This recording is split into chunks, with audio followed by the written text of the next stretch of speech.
Welcome, in front of me is a REALME C17 and today I'll show you how you can capture a screenshot on this phone. So to get started, you want to open up content that you wish to capture. I'll be using home screen as an example for this, so it's already open and visible on my screen. Just make sure that whatever you want to capture is actually visible on your screen right now.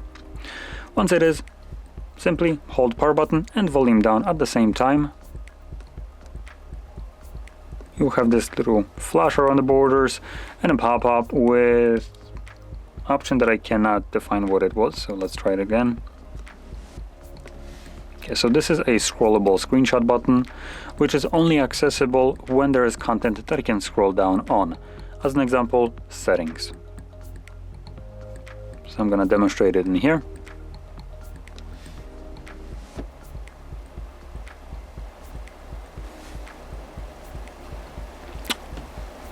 Unfortunately, I started from the very bottom.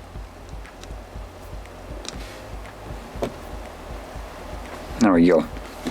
So as you can see, it automatically starts scrolling down on its own, and you can tap on the screen to stop it.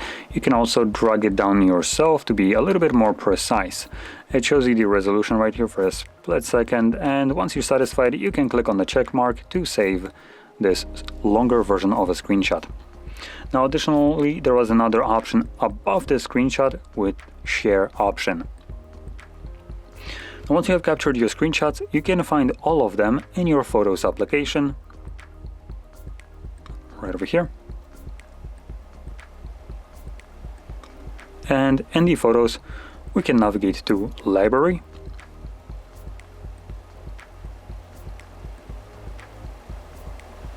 which I guess it's gonna store screenshot and camera. Why? In any case, here we have our long screenshot, the not long screenshot, and the couple screenshots that I've captured previously. So there we go.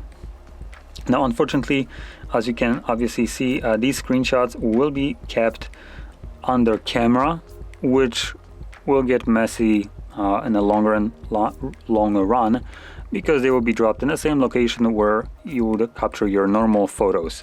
Typically, most devices create a new album called the screenshots, but this is not the case here. So if you're planning to find your screenshots down the line, you'll need to sift through all the normal photos and anything that I have basically saved on the device. In any case, hopefully you found this video helpful, and if you did, don't forget to hit like, subscribe, and thanks for watching.